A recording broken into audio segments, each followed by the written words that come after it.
किसान भाइयों, आज हम बात करेंगे किसान भाई की। किसान भाई, मैं रोहित सिंह, मैं CAG एग्रोनॉमी से और मैं इफ़को में कार्य कर रहा हूँ। किसान भाइयों, जैसा कि आप जानते हैं कि हमारा स्वास्थ्य ख़राब होता है तो हम डॉक्टर के पास जाते हैं, लेकिन मृदा का स्वास्थ्य ख़राब होता है तो आप किसके पास जाएंगे। तो मृदा का स्वास्थ्य ख़राब ना हो और उसमें कोई प्रकार की दिक्कत ना हो तो उसकी भी एक जांच होती है जिसको बोलते हैं मृदा परीक्षण। मृदा परीक्षण करें कैसे और कहाँ पे होगा और कब कब कराना चाहिए और क्यों कराना चाहिए, इसकी बातें करेंगे।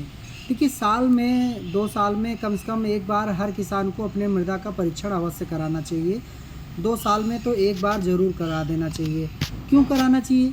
क्योंकि जब हम अनेक प्रकार की फसलें बोते हैं तो उसमें सबकी फसलों का एक अलग रोल है। किसी को मीठा पसंद है, जैसे किसी को खट्टा पसंद है इंसान को, वैसे ही फसलों में 17-18 पोषक तत्वों की ज़रूरत होती है एक फसल चक्र को तैयार होने में।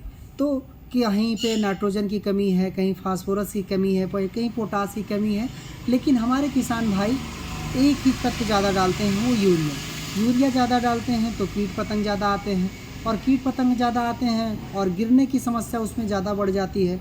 तो किसान भाई ध्यान रखें कि आप जब भी अपने फसल में खाद डालें तो NPK ज़रूर डालें, नाइट्रोजन भी डालें, फास्फोरस भी डालें और पोटास भी डालें।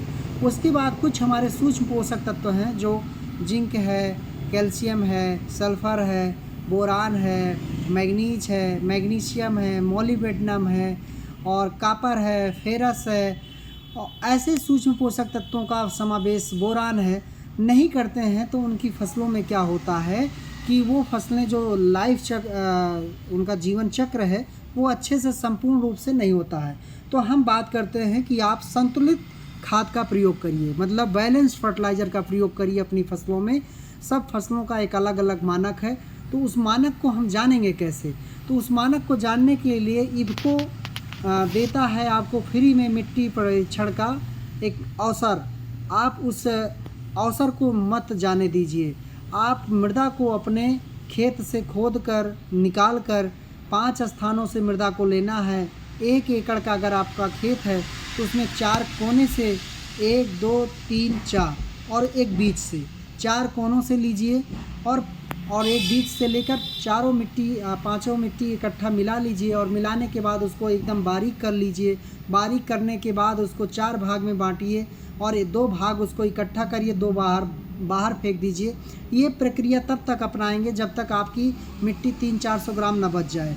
तब आप उस मिट्टी को इकट्ठा करके बारीक करके अच्छे से उसको आप चलनी से चाल कर, अगर हो सके तो जितनी अच्छी बारीक मिट्टी लाएंगे उतना अच्छा है। उसको ले आइए, अपना नाम, पता, मोबाइल नंबर और जो है खेत की पहचान, उसको ले आकर इफ़को केंद्रों पे आप इफ़को ई-बाज़ार पे, इफ़को FSC सेवा केंद्र पे, IFFDC पे, ई-बाज़ार के फ्रेंचाइजी हैं और उसके बाद एग्री जंक्शन पे या समिति पे जहाँ पे इफ़को की खाद क्रय विक्रय केंद्र हैं और जो है साधन सहकारी समिति हैं, वहाँ पर आप इसको दे दीजिए। जैसे ये सैंपल है, एक किसान भाई ने इसको पहुँचाया है और उनकी मिट्टी की जांच हो जाएगी तो पता चल जाएगा कि उनके मिट्टी में किस तत्व की अधिकता है, किस तत्व की कमी है, जिसकी वजह से आपके उत्पादन बढ़ नहीं रहे, घट रहे हैं, या ज़्यादा मात्रा में आपके खेत में है तो भी आपका उत्पादन घट जाता है। तो किसान भाई, ये देखिए कुछ किसान पहुंचाए हैं, ऐसी पोटली बना के आप ले आइए। आपसे नहीं बनता है तो यहाँ पर मिट्टी ला के इफ़को बाज़ार फरेंदा केंद्र पे या आप किसी फार्म पे पहुँचा दीजिए। आपकी मिट्टी फ्री में जांच हो जाएगी और आपको कोई पैसा नहीं देना है, एकदम फ्री में हो जाएगा। तो किसान भाई अपने धरती माँ का परीक्षण अवश्य कराएँ और जो है उत्पादन बढ़ाएँ। धन्यवाद।